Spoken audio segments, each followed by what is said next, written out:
we're getting our sweat on. Get those knees out! As we put pricey Nike against bargain basement Decathlon in a blind test.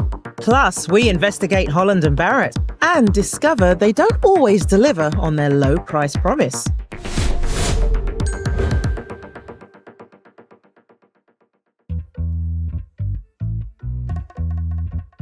With more than 9 million of us signed up to the gym, the big brands are competing to offer clothing that reduces sweat and keeps us dry. So now workout gear isn't just fabric, it's dry fit, Climalite, or has a moisture transport system. And price can be anything from a few pounds to a small fortune. When it comes to sports tops, does brand necessarily mean better? Or should we be telling the Nikes of this world to jog on? To find out, we've asked these runners to take part in a blind test. So, with logos covered, Taff's trying out a Nike shirt with dry fit technology and laser cut perforations. Meanwhile, Yogi's looking pumped in the Streaker Run shirt from Under Armour, which claims to wick sweat away and offers anti-odor technology. And Phil's wearing the budget option, the Kalenji from Decathlon designed to keep you dry for just $6.99. Time to make these boys sweat. Well, drop and give me 20! Always wanted to say that. 7, 8. Now, most of these runners are brand loyal, like Phil, who only wears Adidas tops. I think a lot of faith as a runners goes into the brand. Though there is the odd exception. I wear cotton nylon. It doesn't really bother me. For me, I sweat a lot, probably more than anyone here. If my shirt is wet, that's constantly rubbing against you. So you'll actually start to get cuts, and some people actually end up bleeding from it. So a good shirt is crucial, but do these brands live up to the hype? Let's get a few laps out of you. Let's get some sweat going. That's what I'm talking about. Come on. We need some sweat from you. Get those knees out. Come on, Taff, you can do this. Yes, we can. Right, let's have it, Phil. Come on, let's see a bit of a sweat. You got it. 1 hour into Andy's boot camp, it looks like Under Armour isn't quite up to the task of Yogi's sweat levels. Well, he did warn us. So you can see the sweat build up there. Okay, so what should happen? That should just be evaporating away. You shouldn't see it, really. As for Taff in Nike, I don't feel wet at all. Don't feel wet. Oh, that's awesome. But I'm sweating, so... Right, okay, so you're doing its definitely job. sweating, but it is definitely doing its job. Definitely, yeah. Get on with it. though most impressed is Adidas mad Phil, who has no idea his shirt is just £7. It's good, because I did build up a sweat. Now it's gone. It's wicked away quite well. So I don't care what the others say. This is the better top. While the boys do their stuff, we've also called in the Department of Performance Textiles at Leeds University. To start with, how well does each shirt wick sweat away? This wicking test simulates what happens when sweat on the skin makes contact with the fabric of the running top. Is it absorbed and spread? Despite the price range of between £7 and £31, there's no difference in performance. So next, we're doing a water absorption test. Fabrics that hold a lot of water can weigh more.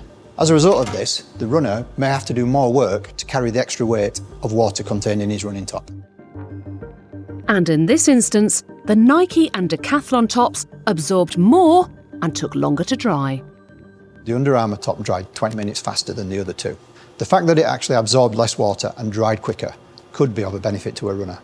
And while science confirms Under Armour as the best performer, back at boot camp, Who votes for Phil's top? our runners have voted Phil's shirt the best. It's time to reveal who was wearing which brand, okay? So, Yogi, so this is Under Armour, goes for about £17. Wow. So the Nike one retails for around £30. Let's reveal who you were wearing. Your Decathlon one, £7. It just goes to show, profit margins, the name, how much the name costs. Would you still stick with the more expensive one, or would you now sway back to... I'd buy 4 of those for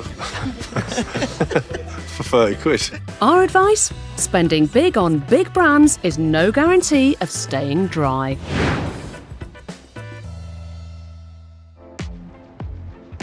While many high street retailers are fighting for survival, one company has had phenomenal growth. Holland and Barrett, which now has a colossal 715 UK stores. The company markets heavily on price in every corner of its stores and in its adverts. At Holland and Barrett, we scour the earth for the finest health foods and natural In this remedies. typical scenario, woodland creatures, bouncing badgers, and cartoon rainbows suggest good health comes in a bottle. And even better, it's usually in a sale.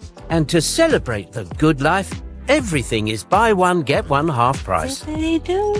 But despite the constant offers, is it really the consumer who should be celebrating? All right, just been to Holland and Barrett because I got a sale on. Oh, healthy. What did you get? Well, I got some chia seeds, right? They're a superfood at a very super price, £4.49, down £1.50. Really? Because I went to Sainsbury's. I bought my chia seeds. These are £1, so all I need to do is buy 2 packets to get the same amount as you for just £2. That's £2.49 less than Andy paid. And then there's Holland and Barrett's effervescent vitamin C tablets, £2.79 for 20. In Sainsbury's, only £1. What'd you say to that, Andy Osho? Fine, well, I also got, Some apricots? yes, How much were yours? 400 grams, cost £3.49, half price. Oh, really? Well, £2.98, 100 grams more. It's a no sale. Why are you buying all the same stuff as me? Admire you. If you go on the Holland and Barrett website, they say they're the manufacturer, which helps them to cut out the middleman and keep prices low on their own brand supplements. But when we price-checked 10 popular vitamins and supplements, in each case, we discovered similar products elsewhere that are much cheaper. Like omega-3 fish oil tablets. Holland and Barrett will sell you 100 capsules for $10.99. But Asda charged just £3.50 for 90. And that's not the only bitter pill to swallow. We didn't just find that Holland and Barrett products regularly cost more. Sometimes they tell us to take more too. So, 1,000 milligrams of omega-3 tablets. Holland and Barrett recommend taking 1 tablet 3 times a day. Whereas Asda recommend 1 tablet, as do Boots and Tesco. Which means at full price, a year's supply of omega-3 would cost £14.19 at Asda and a staggering £120 at Holland and Barrett. And compared to other products on the market, they also recommend taking twice as many B vitamins and 3 times the amount of primrose oil. So how can the recommended dosage of a similar supplement be so different? Well, effectively, supplements are regulated in the same way as foods by the Food Standards Agency, and those products don't have to have accurate doses in the same way as medicines do. So how do manufacturers go about recommending doses? With food supplements, it's about making sure we take a dose that's safe, but we're not actually taking a dose to treat a particular condition. So they may be a high range or a low range, but as long as we're in a safe range, that's fine for the manufacturer to suggest that. But price and dosage aren't our only concerns. Holland and Barrett is also selling us some rather strange products, like horny goatweed. Discover something different. Marketed by an ad that cleverly makes no claims whatsoever. Horny goatweed. It's not made from actual horny goats.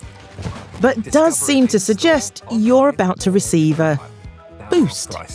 Holland and Barrett, the good life. So one of my favourites, Neil. Horny goatweed. Please tell me this works. I'm afraid there is no evidence, clinical or otherwise, that horny goatweed has any effect in animals or humans. But it seems to be based on a legend or an urban myth that some people observed goats on a mountainside eating that weed and then becoming more sexually active. So they are allowed to market something just based on some randy goats? They can market the suggestion, but as long as there's not an actual health claim, then the licensed authorities can allow that to happen.